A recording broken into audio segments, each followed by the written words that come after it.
ಓಂ ಶಾಂತಿ. ಇಂದಿನ ಮುರಳಿ ದಿನಾಂಕ 17 ಮೇ 2026.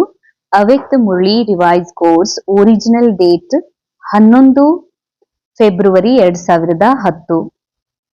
ಅವ್ಯಕ್ತ ಮುರಳಿಯ ಟೈಟಲ್ शिव के जन्मदिन पर क्रोध रूपी अक का फूल बाप दादा को अर्पण कर दर्पण बनो. पवित्र प्रवृत्ति के प्रत्यक्ष प्रमाण द्वारा ಪ್ರತ್ಯಕ್ಷತಾ ಕೋ ಸಮೀಪ್ ಲಾವೋ. ಬಾಬಾ ಹೇಳ್ತಾರೆ, ಶಿವನ ಜನ್ಮ ದಿನದಂದು ಕ್ರೋಧ ರೂಪಿ ಎಕ್ಕೆ ಹೂವನ್ನ ಬಾಬ್ದಾದಾರವರಿಗೆ ಅರ್ಪಣೆ ಮಾಡ್ರಿ. ಪವಿತ್ರ ಪ್ರವೃತ್ತಿಯಲ್ಲಿ ಇದ್ಕೊಂಡು ತಮ್ಮ ಆ ಪವಿತ್ರ ಪ್ರವೃತ್ತಿಯನ್ನ ಪ್ರತ್ಯಕ್ಷ ಪ್ರಮಾಣದ ಮೂಲಕ ಬಾಬಾರವರನ್ನ ಪ್ರತ್ಯಕ್ಷ ಮಾಡ್ರಿ, ಅರ್ಥಾತ್ ಪ್ರತ್ಯಕ್ಷತೆಯನ್ನ ಸಮೀಪದಲ್ಲಿ ತನ್ರಿ. ಶಿವಜಯಂತಿ ಪರಮಾತ್ಮನ ಒಂದು ಅವತರಣೆಯ ಶ್ರೇಷ್ಠ ದಿನ. ಶಿವರಾತ್ರಿ ಅರ್ಥಾತ್ ಶಿವನ ಅಲೌಕಿಕ ಜನ್ಮದಿನ. ಯಾವಾಗಲೂ ನಾವು ನಮ್ಮವರು ಯಾರು ವಿಶೇಷ ಜನ್ಮದಿನ ಇರ್ತದೋ ಅವತ್ತ ಗಿಫ್ಟ್ ಅನ್ನ ಕೊಡ್ತೀವಿ. ಭಕ್ತಿಯಲ್ಲೂ ಕೂಡ ಪರಮಾತ್ಮನ ಒಂದು ಸ್ಮೃತಿ ಅಲೌಕಿಕ ಜನ್ಮದಿನದಂದು ಯಾದಗಾರ್ ರೂಪದಲ್ಲಿ ಶಿವರಾತ್ರಿಯನ್ನ ಆಚರಿಸ್ತಾರೆ. ಅಲ್ಲಿ ಭಕ್ತರೆಲ್ಲರೂ ಶಿವನಿಗೆ ಎಕ್ಕೆ ಹೂವನ್ನ ಅರ್ಪಣೆ ಮಾಡ್ತಾರೆ. ಆದ್ರೆ ಅದರ ಒಂದು ಆಧ್ಯಾತ್ಮಿಕ ರಹಸ್ಯವನ್ನ ಹೇಳ್ತಾರೆ ಬಾಬಾ. ಅದು ಎಕ್ಕಿ ಹೂವು ಏರಿಸಿ ಪರಮಾತ್ಮನ ಜನ್ಮ ದಿನದ ಬದಾಯಿ ಹೇಳೋದಲ್ಲ, ಕೇವಲ ಶುಭಾಶಯಗಳನ್ನ ಹೇಳೋದಲ್ಲ. ಈ ಸಮಯದಲ್ಲಿ ಸಂಗಮದಲ್ಲಿ ತಾವು ಮಕ್ಕಳು ಎಕ್ಕೆ ರೂಪಿ ಯಾವುದು ಕ್ರೋಧ ಇದೆ ಆ ಕ್ರೋಧವನ್ನ ಭಗವಂತನಿಗೆ ಅರ್ಪಣೆ ಮಾಡ್ರಿ. ಇದೇ ಪರಮಾತ್ಮ ತಂದೆಗೆ ಜನ್ಮದಿನದಿಂದ ಕೊಡುವಂತಹ ಅತಿ ದೊಡ್ಡ ಗಿಫ್ಟ್ ಆಗಿದೆ. ಯಾವಾಗ ಕ್ರೋಧವನ್ನ ಅರ್ಪಣೆ ಮಾಡ್ತೀರಿ ತಾವು ದರ್ಪಣ ಆಗ್ಬಿಡ್ತೀರಿ ಅಂತ. ದರ್ಪಣ ಅಂದ್ರೆ ಕನ್ನಡಿ. ಕನ್ನಡಿ ಯಾರೇ ಅಲ್ಲಿ ಬಂದ್ರೂ ಕೂಡ ಅವರನ್ನ ಅದೇ ರೀತಿಯಾಗಿ ಯಾವುದೇ ಭೇದ ಭಾವವಿಲ್ಲದೆ ಹಾಗೇ ತೋರಿಸ್ತದ. ಹಂಗೆ ಬಾಬಾ ಹೇಳ್ತಾರ, ನೀವು ದರ್ಪಣ ಆಗ್ರಿ ಅಂತ. ಯಾರಾದ್ರೂ ನಮ್ಮ ಎದುರುಗಡೆ ಬಂದ್ರು ಅಂತಂದ್ರ ಅವರಿಗೆ ಅವರ ನಿರಾಕಾರಿ ಸಂಪೂರ್ಣ ಸತ್ಯ ನಮ್ಮ ಮೂಲಕ ಅವರಿಗೆ ದರ್ಶನ ಆಗ್ಬೇಕು ಅಂತ. ಕನ್ನಡಿ ಮುಂದೆ ನಿಂತ್ಕೊಂಡ್ರೆ ಹೆಂಗ ಸ್ಪಷ್ಟ ಹೇಗಿದಾರೋ, ಎಷ್ಟು ದಪ್ಪ ಎತ್ತರ, ಸ್ವಲ್ಪ ಅದು ಬೇಜಾರ್ ಮಾಡ್ಕೊಂಡರು ಅಂತ ದಪ್ಪಗಿದ್ದವ್ರನ್ನ ತೆಳ್ಳಗ್ ತೋರಿಸೋದಿಲ್ಲ, ತೆಳ್ಳಗಿದ್ದವ್ರನ್ನ ದಪ್ಪಗ್ ತೋರಿಸೋದಿಲ್ಲ. ಆಸ್ ಇಟ್ ಈಸ್ ಹಾಗೆ ನಮ್ಮ ಎದುರುಗಡೆ ಬಂದಾಗ ಅನೇಕರು ಕೆಲವೊಮ್ಮೆ ಅವರು ಸುಂದರವಾಗಿರ್ತಾರ, ಆದ್ರ ನಮ್ಮ ಅತಿ ಸುಂದರ ರೂಪವನ್ನ ನೋಡಿ ಅವ್ರಿಗೆ ಅನಿಸ್ತದ ನಾ ಕಮ್ ಸುಂದರ ಇದೀನಿ ಅಂತ. ಇದು ದೇಹರೂಪಿ ದರ್ಪಣ ನೋಡಿದಾಗ. ಯಾವಾಗ ನಾವು ನಿಜವಾದಂತಹ ಸ್ಪಷ್ಟ ಪವಿತ್ರ ದರ್ಪಣ ಆಗ್ತೀವಿ ಆಗ ನಮ್ಮ ಮುಂದೆ ಬಂದಾಗ ನಮ್ಮ ನಿರಾಕಾರಿ ಸತ್ಯದ ವೈಬ್ರೇಷನ್ ಒಳಗ ಪ್ರವೇಶ ಆದಾಗ ಅವರಿಗೂ ಅವರ ಸತ್ಯ ಅನುಭವ ಆಗ್ತದ. ನಾನು ಈ ದೇಹ ಅಲ್ಲ, ನಾನು ನಿರಾಕಾರ ಆತ್ಮ ಎನ್ನುವಂತಹ ಅನುಭೂತಿ ಆ ಆತ್ಮರಿಗೆ ಆಗ್ತದ. ಅದಕ್ಕಿಂತ ಒಂದು ದರ್ಪಣ ಆಗ್ಬೇಕು ಅಂದ್ರೆ ತಮ್ಮಲ್ಲಿರುವ ಕ್ರೋಧವನ್ನ ಅರ್ಪಣೆ ಮಾಡ್ಬೇಕು ಅಂತ. ಕ್ರೋಧ ಅರ್ಪಣೆ ಮಾಡೋದು ಅಂದ್ರೆ ಏನು? ನಮ್ಮ ಪಾತ್ರದಲ್ಲಿ ಏನ್ ಕ್ರೋಧ ಇದೆ ಆ ಕ್ರೋಧವನ್ನ ಇಲ್ಲಿವರೆಗೆ ನಾನು ತಿಳ್ಕೊಂಡಿದ್ದೀನಿ, ಇದು ನನ್ನ ಕ್ರೋಧ, ನಾನು ಕ್ರೋಧ ಮುಕ್ತ ಆಗ್ಬೇಕು, ನಾನು ಕ್ರೋಧವನ್ನ ಬಿಡಬೇಕು ಅಂತ. ಹಂಗಾದ್ರ ನಾನ್ ಯಾರು? ಕ್ರೋಧಿ. ನಾನು ಕ್ರೋಧಿ ಇದ್ದೀನಿ ಅಂತಂದ್ರ ಇದರ ಅರ್ಥ ನಾನು ಈ ಸಮಯದಲ್ಲಿ ದೇಹದ ಸ್ಮೃತಿಯೊಳಗಿದ್ದೀನಿ. ಯಾಕಂದ್ರೆ ಕ್ರೋಧ ಮಾಡ್ತಾ ಇರುವುದು ಈ ದೇಹ, ಪಾತ್ರ, ಮನಸ್ಸು ಅಂದ್ಮೇಲೆ ನಾನು ಸಂಕಲ್ಪ ಸ್ವರೂಪದಲ್ಲಿ ಮನಸ್ಸಿನ ಮೈಂಡ್ ಕಾನ್ಶಿಯಸ್ ಒಳಗಿದ್ದೀನಿ ಅಂತಂದ್ರ, ರೋಲ್ ಕಾನ್ಶಿಯಸ್ ಇದೀನಂದ್ರ ಅಥವಾ ಬಾಡಿ ಕಾನ್ಶಿಯಸ್ ನಲ್ಲಿ ಇದೀನಿ ಅಂತಂದ್ರ ನಾನ್ ಜರೂರ ಈ ಕ್ರೋಧದಿಂದ ಮುಕ್ತ ಆಗೋದಕ್ಕ, ಕ್ರೋಧದ ಪ್ರಭಾವದಿಂದ ಮುಕ್ತ ಆಗ್ಲಿಕ್ಕೆ ಎಂದಿಗೂ ಸಾಧ್ಯ ಇಲ್ಲ. ಯಾವುದೇ ಕಾರಣಕ್ಕ ಡ್ರಾಮಾ ಅನುಸಾರ ನಮ್ಮ ರೋಲ್ ನಲ್ಲಿ ಕ್ರೋಧ ಬರ್ತಾ ಇದೆ ಅಂತಂದ್ರ, ಕ್ರೋಧ ಕಾಣ್ತಾ ಇದೆ ಅಂತಂದ್ರ ಆ ಕ್ರೋಧ ನಾನಲ್ಲ ಅಂತ. ಕ್ರೋಧ ನನ್ನದೂ ಅಲ್ಲ, ಪಾತ್ರದ್ದಾಗಿದೆ. ಈ ಕ್ರೋಧದಿಂದ ಪರೆಯಾಗಿರುವಂತಹ ಕ್ರೋಧ ಮುಕ್ತ ನಿರಾಕಾರಿ ಅವಿನಾಶಿ ಸತ್ಯ ಆತ್ಮ ನಾನು. ಈ ಸ್ಮೃತಿಯಲ್ಲಿ ಬರೋದೇ ಕ್ರೋಧವನ್ನ ನನ್ನದು ಅಂತ ಅನ್ನೋದು, ಇದು ನಿಜವಾದ ಕ್ರೋಧಿ ಆಗೋದು. ಏನ್ ರೋಲ್ ನಲ್ಲಿ ಇದೆ ಕ್ರೋಧ, ಅದು ನನ್ನ ಕ್ರೋಧ ಅಲ್ಲ ಅಂತ ಅನ್ಕೊಂಡು ನಾನ್ ಸದಾ ನನ್ನ ಅವಿನಾಶಿ ನಿರಾಕಾರಿ ಸತ್ಯದ ಸ್ಮೃತಿಯಲ್ಲಿ ಇರ್ತೀನಿ. ಮತ್ತು ರೋಲ್ ನಲ್ಲಿ ಇರುವ ಕ್ರೋಧವನ್ನ ಬಾಬಾಗ ಅರ್ಪಣೆ ಮಾಡ್ತೀನಿ. ಬಾಬಾ ಇದು ನಂದಲ್ಲ, ಈ ರೋಲ್ ನಲ್ಲಿ ಕಾಣಿಸ್ತಾ ಇದೆ, ಇದು ನಿಮಗ್ ಅರ್ಪಣೆ ಅಂತ ಯಾವಾಗ ಅರ್ಪಿಸ್ತೀವಿ ಅವಾಗ್ಲೇನೆ ನಾವು ದರ್ಪಣ ಆಗೋದಕ್ಕ ಸಾಧ್ಯ. ಯಾವಾಗ ನಾವು ದರ್ಪಣ ಆಗ್ತೀವಿ, ನಮ್ಮ ಪವಿತ್ರ ಪ್ರವೃತ್ತಿಯ ಪ್ರತ್ಯಕ್ಷ ಪ್ರಮಾಣ ನಾವು ಭಗವಂತನ ಒಂದು ಪ್ರತ್ಯಕ್ಷ ಮಾಡುವುದು ಕೂಡ ಸಮೀಪದಲ್ಲಿ ತರುವುದಕ್ಕ ಸಾಧ್ಯವಿದೆ. ಅರ್ಥಾತ್ ಮೊಟ್ಟ ಮೊದಲು ನನ್ನ ಅವಿನಾಶಿ ಸತ್ಯದ ಪ್ರತ್ಯಕ್ಷತೆ ಹಾಗೂ ನನ್ನವರು ಯಾರಿದ್ದಾರ, ನನ್ನ ಒಂದು ಹಿಂದೆ ಯಾರು ಬ್ಯಾಕ್ ಬೋನ್ ಇದ್ದಾರೆ, ಯಾರು ಸಂಪೂರ್ಣ ನನ್ನ ಪರಿವರ್ತನೆಗೆ ಮುಕ್ತಿ ದಾತ ಆಗಿ ಯಾರು ನಿಂತ್ಕೊಂಡಿದ್ದಾರೋ ಪರಮಾತ್ಮನ ಪ್ರತ್ಯಕ್ಷತೆಯನ್ನು ಕೂಡ ನಾವು ಸಮೀಪದಲ್ಲಿ ತರೋದಕ್ಕೆ ಸಾಧ್ಯವಿದೆ. ಈ ಒಂದು ಕ್ರೋಧದ ಪ್ರತಿಯಾಗಿ ಶಿವರಾತ್ರಿಯ ಒಂದು ಈ ಸಮಯದೊಳಗ ಪವಿತ್ರ ಒಂದು ಪ್ರವೃತ್ತಿಯ ಹಾಗೂ ದಿವ್ಯ ದರ್ಪಣ ಈ ವಿಷಯಗಳ ಮೇಲೆ ಬಾಬಾ ಅವ್ಯಕ್ತ ಮುರಳಿಯನ್ನ ನುಡಿಸಿದ್ದಾರೆ. ಕೇಳೋಣ. आज सभी बच्चे सम्मुख बैठे हुए और देश विदेश में बैठे हुए चारों ओर के बच्चे बहुत खुशी से बाबा का और अपना जन्मदिन मनाने की अनेक अनेक बधाइयां मुबारक दे रहे हैं. ಇವತ್ತು ಎಲ್ಲಾ ಕಡೆಯಲ್ಲಿರುವಂತಹ ಸಮ್ಮುಖದಲ್ಲಿ ಕುಳಿತಿರುವ ದೇಶ ವಿದೇಶದ ಹಾಗೂ ಎಲ್ಲ ಮೂಲೆ ಮೂಲೆಯಲ್ಲಿರುವಂತಹ ಮಕ್ಕಳಿಗೆ ಬಾಬಾ ಜನ್ಮದಿನದ ಶುಭಾಶಯಗಳನ್ನ ಬಧಾಯಿಗಳನ್ನ ಕೊಡ್ತಾ ಇದ್ದಾರೆ. आप सम्मुख बैठे हो और दूर दूर से साइंस के साधनों द्वारा सभी बच्चे खुशी खुशी से दिल की मुबारके दे रहे हैं. ಯಾರೋ ಇಮೇಲ್ಸ್ ಗಳ ಮೂಲಕ, ಮೊಬೈಲ್ ಮೆಸೇಜ್ ನ ಮೂಲಕ, ಚಾಟ್ ನ ಮೂಲಕ ಬಾಬ್ ದಾದಾರವರಿಗೆ ಮಧುಬನಕ್ಕೆ ವಿಶ್ ಅಥವಾ ಶುಭಾಶಯಗಳನ್ನ ಕಳಿಸ್ತಿದ್ದಾರೆ ಸೈನ್ಸ್ ನ ಸಾಧನದ ಮೂಲಕ. आप सभी जो भी यहाँ आए हैं वह बाबा का जन्मदिन मनाने आए हैं व अपना भी मनाने आए हैं. ಬಾಬಾ ಪ್ರಶ್ನೆ ಮಾಡ್ತಿದ್ದಾರ, ನೀವೆಲ್ಲರೂ ನಿಮ್ ಜನ್ಮದಿನ ಆಚರಿಸ್ಲಿಕ್ಕೆ ಬಂದಿದ್ದೀರೋ ಅಥವಾ ಬಾಬನ್ ಜನ್ಮದಿನ ಆಚರಿಸ್ಲಿಕ್ಕೆ ಬಂದಿದ್ದೀರೋ ಅಂತ. ಕ್ಯೂಂಕಿ ಯಹ ಜಯಂತಿ ವಿಚಿತ್ರ ಜಯಂತಿ ಹೇ. ಕ್ಯೂಂಕಿ ಈ ತರ ಈಗ ನಾವು ನಮ್ಮ ತಂದೆ ಜನ್ಮದಿನ ಆಚರಿಸ್ಲಿಕ್ಕೆ ನಾವೆಲ್ಲ ಏನು ಅರೇಂಜ್ ಮಾಡಿರ್ತೀವಿ. ನಮ್ಮ ಅಪ್ಪಾಜಿ ಕೇಳ್ತಾರ, ಬರ್ತ್ಡೇ ನಿಮ್ದೋ ನಂದು ಅಂತ ಕೇಳ್ತಾರ. ನಾವು ಕನ್ಫ್ಯೂಸ್ಡ್ ಆಗ್ತೀವಿ, ಯಾಕೆ ಅಪ್ಪಾಜಿ ಜನ್ಮದಿನ ಅದ ನಮ್ದೆಲ್ಲದ ಅಂತ. ಆದ್ರೆ ಬಾಬಾ ಕೇಳ್ತಾರ, ಜನ್ಮದಿನ ತಂದೆದೋ ಏನ್ ಮಕ್ಕಳದೋ? ಯಾಕೆ ಅಂದ್ರೆ ಇದು ಶಿವ ಜಯಂತಿ ಬಹಳ ವಿಚಿತ್ರವಾದ ಜಯಂತಿ. ಕ್ಯೂ ವಿಚಿತ್ರ ಹೇ? ಯಾಕೆ ವಿಚಿತ್ರ? ಬಾಬಾ ಅವ್ರ ಬಚ್ಚೋಂ ಕಿ ಸಾಥ್ ಸಾಥ್ ಹೇ. ಇದು ಜನ್ಮದಿನ ಕೇವಲ ಶಿವರಾತ್ರಿ ಅಂತ ಭಲೆ ಶಿವನ ಹೆಸರಿನ ಜೊತೆಗೆ ಈ ಜನ್ಮದಿನವನ್ನ ಆಚರಿಸಿದ್ರೂ ಕೂಡ ಈ ಜನ್ಮದಿನದ ಹಿಂದ ಒಂದೇನ್ ರಹಸ್ಯ ಇದೆ ಅಂದ್ರೆ, ತಂದೆಯ ಅಲೌಕಿಕ ಜನ್ಮ ಈ ಸೃಷ್ಟಿ ನಾಟಕದಲ್ಲಿ ಯಾವಾಗ ಆಗ್ತದೋ ಮಕ್ಕಳದು ಕೂಡ ಅದೇ ಸಮಯದಲ್ಲಿ ಅಲೌಕಿಕ ಬ್ರಾಹ್ಮಣರ ಜನ್ಮ ಆಗ್ತದ. ಅದಕ್ಕೆ ಬಾಬಾ ಅಂತಾರ ಇದು ಬಹಳ ವಿಚಿತ್ರ ಜಯಂತಿ ಇದೆ. तो बाप दादा सभी बच्चों से पूछ रहे हैं कि आप सभी बाबा को बधाइयां देने आए हो या बाबा से बधाइयां लेने आए हो. ಅಂದ್ಮೇಲೆ ನೀವು ಶುಭಾಶಯಗಳನ್ನ ಕೊಡಾಕ್ ಬಂದಿರೋ ಅಥವಾ ಬಾಬನ ಕಡೆಯಿಂದ ತಗೊಳಕ್ ಬಂದಿರೋ? ಯಾಕಂದ್ರೆ ಯಾರ್ದಾದ್ರೂ ಮಕ್ಕಳ ಜನ್ಮದಿನ ಇತ್ತು ಅಂದ್ರ ಹಿರಿಯರ ಹತ್ರ ಹೋಗಿ ವಿಶ್ ತಗೊಳಿಕ್ಕ, ಶುಭಾಶಯಗಳನ್ನ ತಗೊಳಿಕ್ ಹೋಗ್ತಾರ. ಅದಕ್ಕೆ ಬಾಬಾ ಕೇಳ್ತಾರ, ನೀವು ಕೊಡ್ಲಿಕ್ ಬಂದಿರೋ ಏನ್ ತಗೊಳಿಕ್ ಬಂದಿರೋ? बाप दादा अकेला कुछ नहीं करता, क्योंकि जन्म लेते यज्ञ रचा तो यज्ञ में ब्राह्मण चाहिए. ಬಹಳ ಸುಂದರವಾದಂತಹ ಮಧುರ ಮಾತು. ಬಾಬಾ ಸಿಂಗಲ್ ಒಂಟಿಯಾಗಿ ಏನೂ ಮಾಡೋದಿಲ್ಲ. ಸ್ವಯಂ ಪರಮಾತ್ಮ ಸರ್ವಶಕ್ತಿವಂತನಾಗಿದ್ರೂ ಸಹ ಎಲ್ಲವನ್ನ ಮಾಡಬಲ್ಲವರಾಗಿದ್ರೂ ಕೂಡ ಬಾಬಾ ಮಕ್ಕಳನ್ನ ಬಿಟ್ಟು ಏನು ಮಾಡೋದಿಲ್ಲ.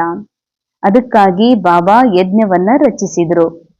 ಯಜ್ಞದೊಳಗ ಬ್ರಾಹ್ಮಣರು ಬೇಕು, ಅದಕ್ಕೆ ಬ್ರಾಹ್ಮಣರನ್ನ ರಚಿಸಿದ್ರು. ಅಂದ್ಮೇಲೆ ತಾವೆಲ್ಲ ಬ್ರಾಹ್ಮಣ ಮಕ್ಕಳ ಜನ್ಮ ಆಯ್ತು. तो आपका भी जन्म बाबा के साथ हुआ.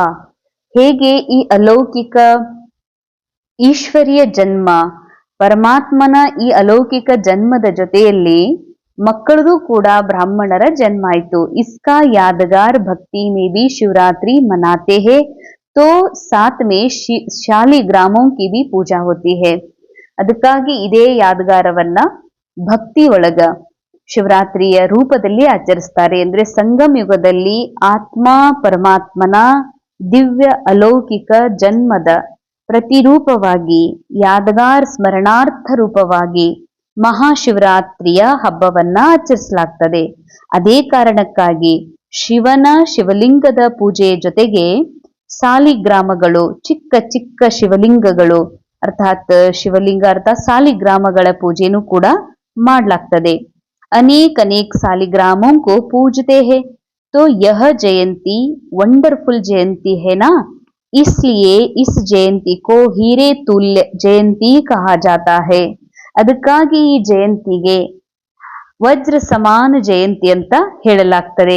ಯಾಕೆ ಅಂದ್ರೆ ಈ ವಿಶ್ವ ನಾಟಕದಲ್ಲಿ ಇಲ್ಲಿವರೆಗೆ ಅನೇಕರ ಸಾವಿರಾರು ಲಕ್ಷಾಂತರ ಜನರ ಮಹಾತ್ಮರ ಧರ್ಮಾತ್ಮರ ಜಯಂತಿಗಳು ಆಗ್ತಾ ಬಂದಿವೆ. ಆದ್ರೆ ಶಿವರಾತ್ರಿ ಏನಿದೆ ಇದು ಬಹಳ ವಿಚಿತ್ರವಾದ ಜಯಂತಿ. ಇದು ಪರಮಾತ್ಮ ಮತ್ತು ಆತ್ಮ ಸಾಲಿಗ್ರಾಮರ ಒಂದು ಅಲೌಕಿಕ ಜನ್ಮದಿನದ ಕುರುಹು. ಇದಕ್ಕಾಗಿ ಈ ಜಯಂತಿಗೆ ವಜ್ರ ಸಮಾನ ಜಯಂತಿ ಅಂತ ಹೇಳಲಾಗ್ತದೆ. ಯಹ ಬಿ ಬಾಬಾ ಅವ್ರ ಬಚ್ಚೋं की ಅತಿ ದಿಲ್ ಕೆ ಪ್ಯಾರ್ की ನಿಶಾನಿ है. ಇದೆಲ್ಲ ಏನಪ್ಪಾ ಅಂತಂದ್ರ ತಂದೆ ಹಾಗೂ ಮಕ್ಕಳ ಹೃದಯದ ಪ್ರೀತಿಯ ನಿಶಾನಿ ಇದು. ಬಾಪ್ ದಾದಾ ಕಾ ಬಚ್ಚೋं से वायदा है कि साथ रहेंगे साथ चलेंगे, तो बोलो बच्चों का भी बाबा से वायदा है ना कि संगम पर साथ है, साथ साथ रहना भी है, विश्व सेवा भी साथ में है. ಬಾಬಾ ಮಕ್ಕಳಿಗೆ ಒಂದು ಪ್ರಾಮಿಸ್ ಮಾಡಿದ್ದಾರೆ, ಮಕ್ಕಳೇ ನಾನು ಯಾವಾಗ ಈ ನಾಟಕದಲ್ಲಿ ಬರ್ತೀನಿ ನಾನು ನಿಮ್ಮ ಜೊತೆಯಲ್ಲೇ ಇರ್ತೀನಿ ಮತ್ತು ನನ್ನ ಜೊತೆಯಲ್ಲಿ ಕರ್ಕೊಂಡು ಹೋಗ್ತೀನಿ ಅಂತ. ಇದು ಪರಮಾತ್ಮನ ಪ್ರಾಮಿಸ್ ಮಕ್ಕಳ ಜೊತೆಗಿದೆ. ನಾನು ನಿಮ್ ಸಂಗಮ ಯುಗ ಇರುವವರೆಗೂ ಜೊತೆಯಲ್ಲಿ ಇರ್ತೀನಿ ಮತ್ತು ಲಾಸ್ಟಿಗೆ ನನ್ನ ಜೊತೆಯಲ್ಲಿ ಕರ್ಕೊಂಡು ಹೋಗ್ತೀನಿ ಮನೆಗೆ ಅಂತ. ಇದು ಬಾಬಾನ ಪ್ರಾಮಿಸ್. ಬಾಬಾ ಇದನ್ನು ಪೂರ್ಣ ಮಾಡ್ಲಿಕ್ಕೆ ಬಂದಿದ್ದಾರೆ, ಮಾಡಿಯೇ ಮಾಡ್ತಾರೆ. ಆದ್ರೆ ಮಕ್ಕಳದು ಪ್ರಾಮಿಸ್ ಇದೆಯಲ್ಲ ಬಾಬನಿಗಾಗಿ, ಏನಂತ? ಯಾವಾಗ ನಾವು ಭಕ್ತಿಯಲ್ಲಿ ಹೇಳಿದ್ವಿ, ಭಗವಂತ ನೀ ಭೂಮಿ ಮೇಲೆ ಬಂದರೆ ನೋಡು, ನೀ ಬಂದ್ರೆ ನಾನು ಎಲ್ಲಾನು ಬಿಟ್ಟು ಕೇವಲ ನೀ ಹೇಳ್ದಂಗ ನಿನ್ ಜೊತೆಯಲ್ಲೇನೆ ಇದ್ಕೊಂಡು ನಿನ್ ಕಾರ್ಯವನ್ನ ಮಾಡ್ತೀನಿ ಅಂತ ನಾವು ಪ್ರಾಮಿಸ್ ಮಾಡಿದ್ವಿ ಭಕ್ತಿ ಮಾರ್ಗದೊಳಗೆ. ಅದಕ್ಕೆ ಬಾಬಾ ನಮಗೆ ನಾವು ಮಾಡಿದಂತಹ ವಚನವನ್ನ ನೆನಪಿಸ್ತಿದ್ದಾರೆ. ನೀವು ಕೂಡ ಏನ್ ಹೇಳಿದ್ದೀರಿ? ಬಾಬನ್ ಜೊತೆಯಲ್ಲೇ ಇರ್ತೀವಿ, ಬಾಬಾ ಹೇಳಿದಂತೆ ನಡಿತೀವಿ ಅಂತ ಹೇಳಿದ್ರಲ್ಲ. ಅಂದ್ಮೇಲೆ ಸಂಗಮ ಯುಗದಲ್ಲಿ ಜೊತೆಯಲ್ಲಿ ಇರಬೇಕು, ಜೊತೆಯಲ್ಲಿ ಪರಮಾತ್ಮನ ಜೊತೆ ವಿಶ್ವ ಸೇವೆಯನ್ನ ಮಾಡ್ಬೇಕಾಗಿದೆ. ಇರೋದು ಜೊತೆಯಲ್ಲಿ, ಹಾರುವುದು ಜೊತೆಯಲ್ಲಿ. ಅಂದ್ಮೇಲೆ ಹೇಳ್ರಿ, ಆಪ್ಕಾ ಬಿ ವಾಯ್ದಾ ಹೈ ನಾ? ನಿಮ್ದು ಹಿಂಗ ಪ್ರಾಮಿಸ್ ಐತಲ್ಲ, ಜೊತೆನೇ ಇರೋದು, ಸೇವೆನು ಬಾಬನ್ ಜೊತೆಯಲ್ಲೇ ಮಾಡೋದು, ಲಾಸ್ಟಿಗೆ ಬಾಬನ್ ಜೊತೆಯಲ್ಲಿ ವಾಪಸ್ ಮನೆಗೆ ಹೋಗೋದು. ಅಂದ್ಮೇಲೆ ನಿಮ್ದು ಪ್ರಾಮಿಸ್ ನೀವು ನಿಭಾಯಿಸ್ತಿರಲ್ಲ. ಸಾಥ್ ಚಲೆಂಗೆ और ಬ್ರಹ್ಮ ಬಾಬಾ ಕೆ ಸಾಥ್ ವಿಶ್ವ ಪರ್ ರಾಜ್ ಕರೆಂಗೆ. ಬರೀ ಪರಂಧಾಮಕ್ಕೆ ಹೋಗುದಷ್ಟೇ ಅಲ್ಲ, ಮನೆಗೆ ಬ್ರಹ್ಮ ಬಾಬಾರವರ ಜೊತೆಗೆ ವಾಪಸ್ ಪರಂಧಾಮದಿಂದ ಸತ್ಯುಗಿ ರಾಜಧಾನಿಯಲ್ಲಿ ಬರೋದು ಇದೆಯಲ್ಲ. ನೆನ್ಪಿದೆಯಲ್ಲ ವಾಯ್ದಾ? ಪಕ್ಕಾ ವಾಯ್ದಾ ಹೇನ? ಅಂದ್ರ ಪ್ರಾಮಿಸ್ ಮಾಡಿ ಇಲ್ಲ ಅವಾಗ ಹಂಗ್ ಮಾಡಿದ್ದೆ ಅಂತ ಈ ಜಗತ್ನಲ್ಲಿ ಅನ್ನೋರದಾರ. ಇನ್ನ ಕೆಲವರು ವಚನ ಕೊಟ್ಟ ಮೇಲೆ ಪ್ರಾಣ ಹೋದ್ರೂ ಕೂಡ ವಚನವನ್ನ ಅವರು ಹಿಂದಕ್ಕೆ ತಗೊಳ್ಳೋದಿಲ್ಲ. ಅಂದ್ಮೇಲೆ ನಿಮ್ದು ಪಕ್ಕಾ ಪ್ರಾಮಿಸ್ ಅದಲ್ಲ ಅಂತ ಕೇಳ್ತಾರೆ ಬಾಬಾ. ಯಹಿ ವಿಶೇಷತಾ ಇಸ್ ಶಿವ ಜಯಂತಿ ಕಿ ಹೈ. ಇದೇ ಈ ಶಿವ ಜಯಂತಿಯ ವಿಶೇಷತೆ ಆಗಿದೆ. ಯಾವುದು ಪರಮಾತ್ಮ ಮಕ್ಕಳಿಗೆ ಪ್ರಾಮಿಸ್ ಮಾಡಿದ್ರು ಅವರು ಅದನ್ನ ಬಂದು ಪೂರ ಮಾಡ್ತಿದ್ದಾರೆ. ಯಾವ ಮಕ್ಕಳು ದ್ವಾಪರ ಯುಗದಿಂದ ಭಗವಂತನಿಗೆ ಪ್ರಾಮಿಸ್ ಮಾಡಿಟ್ಟಿದ್ರೋ ಅದನ್ನು ಪೂರ್ಣ ಮಾಡುವಂತ ಸಮಯ ಈಗ ನಡೀತಾ ಇದೆ. ಯಾವ ಮಕ್ಕಳು ಪೂರ್ಣ ಮಾಡ್ತಿದ್ದಾರೆ ತಮ್ಮ ವಚನವನ್ನ, ಆ ಶ್ರೇಷ್ಠ ಸಮಯದ ಶ್ರೇಷ್ಠ ಕರ್ಮದ ಶ್ರೇಷ್ಠ यादगार स्मृतिये ಈ शिव जयंती आಗಿದೆ। बाप दादा ने अमृत वेले से देखा कि भिन्न भिन्न स्थान के बच्चे बहुत ही खुशी से मुबारक बधाइयां भेज रहे थे। ಯಾವ ದಿನ ಬಾಬಾರವರ ಮಿಲನ ಇತ್ತು ಶಿವರಾತ್ರಿ ದಿನದಂದು, ಆಗ ಎಲ್ಲಾ ಮಕ್ಕಳು ದೇಶ ವಿದೇಶದಲ್ಲಿ ಇರುವಂತವರು ಬಾಬಾ ವಿಶೇಷವಾಗಿ ವಿಶ್, ಯಾರು ಹೃದಯದಿಂದ, ಯಾರು ಲೆಟರ್ನ ಮೂಲಕ, ಯಾರು ಇಮೇಲ್ಸ್ಗಳ ಮೂಲಕ, ಚಾಟ್ನ ಮೂಲಕ ಬಾಬಾರವರಿಗೆ ವಿಶ್ ಕಳಿಸ್ತಾ ಇದ್ರು.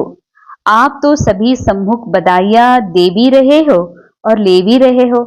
ಉಳಿದವರು ದೂರದಲ್ಲಿ ಇರುವಂತವ್ರು ಅನೇಕ ಸಾಧನಗಳ ಮೂಲಕ ಕಳಿಸಿದ್ದಾರೆ.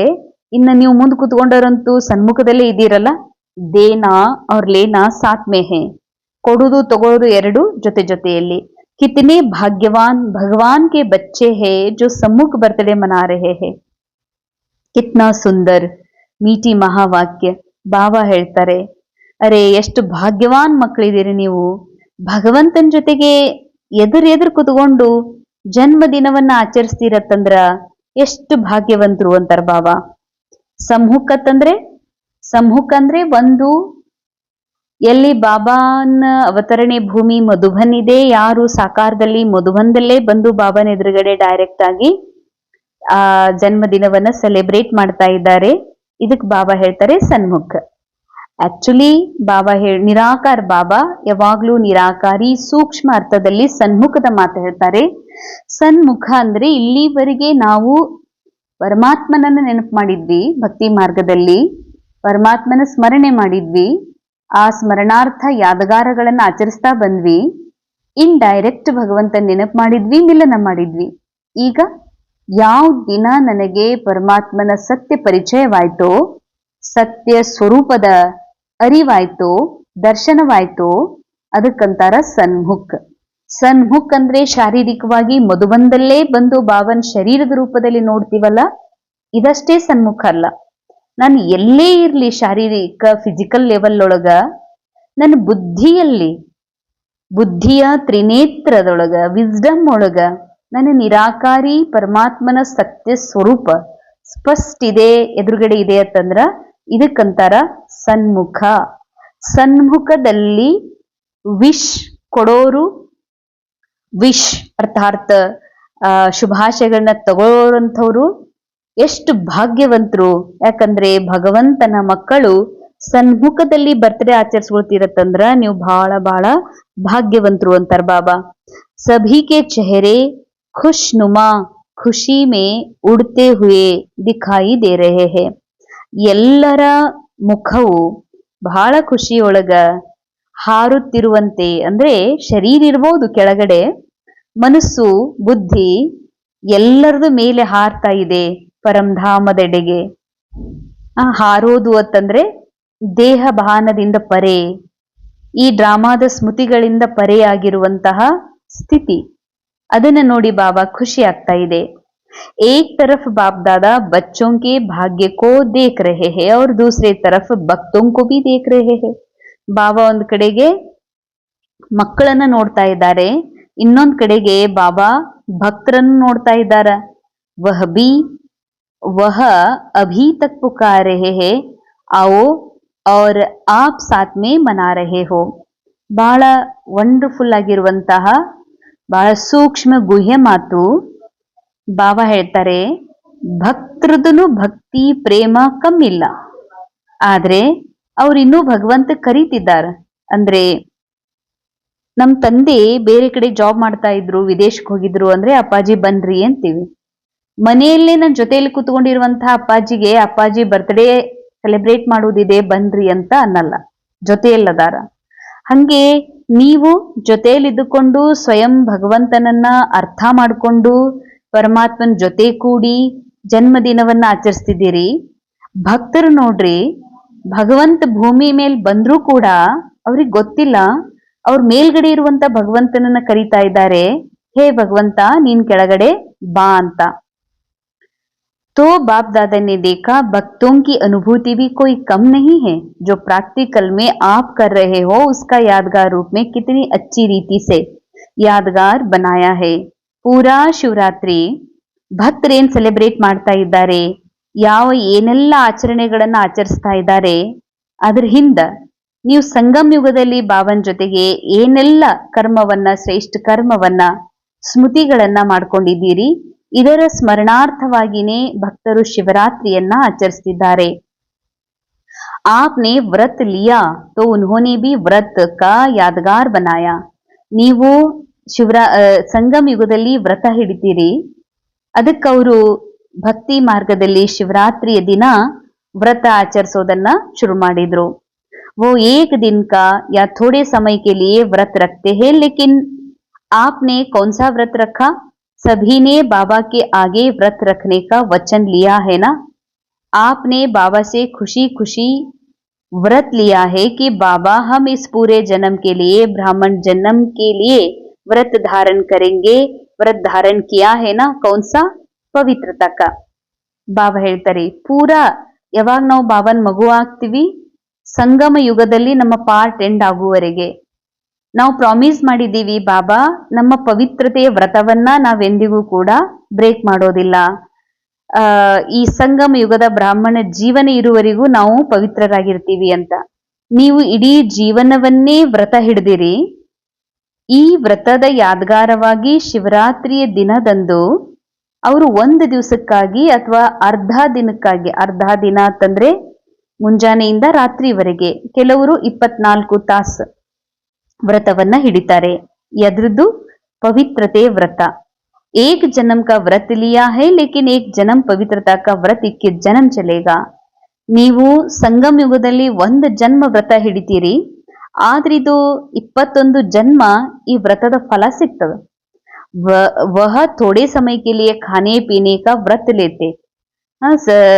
ಭಕ್ತಿ ಮಾರ್ಗದಲ್ಲಿ ಭಕ್ತರು ತಿನ್ನುವ, ಉಣ್ಣುವ, ಕುಡಿಯುವ ಅಥವಾ ಕೆಲವು ಅನುಭವಗಳನ್ನ ಮಾಡೋದ್ರಿಂದ ವ್ರತ ಹಿಡಿತಾರೆ. ಇವತ್ತು ನೀವು ಯಾವುದನ್ನು ಆಚರಿಸಬಾರದು ಅಂತ, ಅಂದ್ರೆ ಕುಡಿಯೋಬಾರ್ದು, ದಾರು ಕುಡಿಯದೆ, ಮಾಂಸ ಅಥವಾ ಯಾವುದೇ ಬಾಯಿಯಲ್ಲಿ ನೀರ್ ಹಾಕೋದಿಲ್ಲ, ಯಾವುದನ್ನು ತಿನ್ನುವುದಿಲ್ಲ, ಈ ರೀತಿ ವ್ರತ ಹಿಡಿತಾರೆ. लेकिन अभी आपके एक जन्म के जागरण से सभी अंधकार से रोशनी में आ गए. ಈಗ ಅವರು ಒಂದು ರಾತ್ರಿ, ಒಂದು ಕತ್ತಲು ಅರ್ಥಾತ್ ಒಂದು ರಾತ್ರಿ ಜಾಗೃತಿ ಇರ್ತಾರ. ಅವರು ನಿದ್ರೆ ಮಾಡದೆ ಜಾಗರಣೆ ಮಾಡ್ತಾರೆ. ನೀವು ಇದೊಂದು ಪೂರಾ ಜನ್ಮ ಜಾಗೃತಿ ಇರ್ತೀರಿ. ಅಂದ್ರೆ ಏನರ್ಥ? ಈ ಪೂರಾ ಜನ್ಮ ನಾನು ಶರೀರ ಅನ್ನುವಂಥ ನಿದ್ರೆಯಲ್ಲಿ ಮುಳುಗಿದ್ವಲ್ಲ, ಅನೇಕ ಜನ್ಮಗಳಿಂದ, ಯುಗ ಯುಗಗಳಿಂದ ನನ್ಗೀಗ ಜಾಗೃತಿ ಆಗಿದೆ, ನಾ ಶರೀರ ಅಲ್ಲ ಅಂತ. ಯಾಕೆಂದ್ರೆ ಶರೀರ ಒಂದಿನ ಎಂಡ್ ಆಗೋದು. ಹಿಂಗಾಗಿ ನಾನು ತಿಳ್ಕೊಂಡ್ಬಿಟ್ಟಿದ್ದೆ ಒಂದಿನ ನಾ ಸಾಯ್ತೀನಿ ಅಂತ. ಇದಕ್ಕೆ ಅಜ್ಞಾನ ಅಂತಾರ ಬಾಬಾ.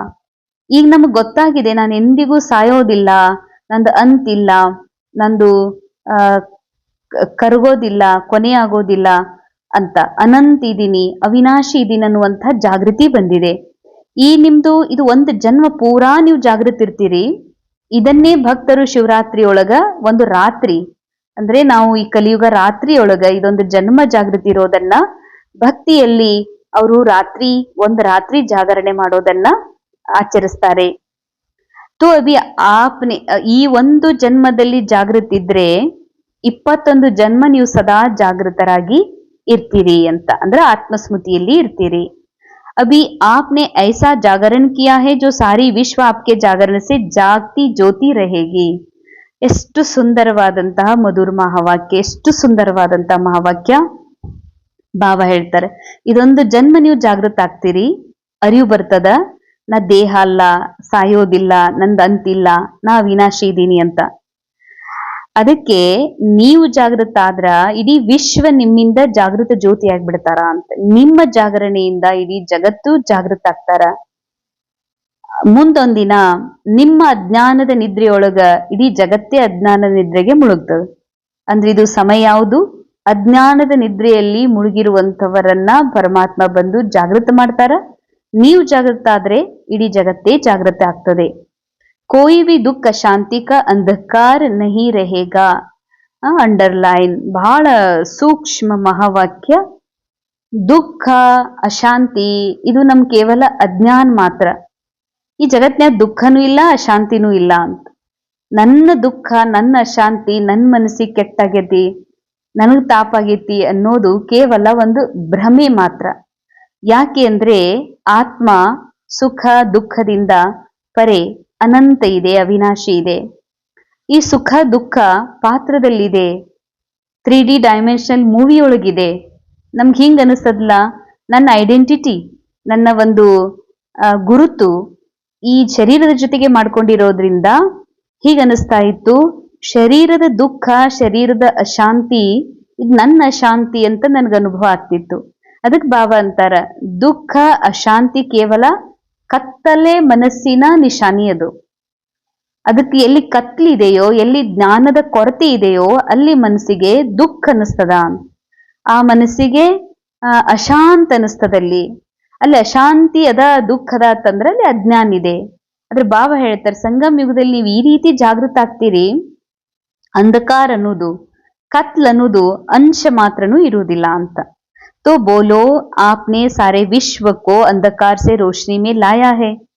ಬಾಬಾ ಹೇಳ್ತಾರೆ, ಹೇಳ್ರಿ ಮಕ್ಕಳೇ, ನೀವು ಇಡೀ ವಿಶ್ವವನ್ನ ಕತ್ತಲೆಯಿಂದ ಬೆಳಕಿನೊಳಗೆ ತಂದಿರಲ್ಲ. ಅಂದ್ರೆ ಸ್ವಯಂ ನಾನು ಜಾಗೃತ ಆಗೋದಂದ್ರೆ ವಿಶ್ವ ಜಾಗೃತಿ.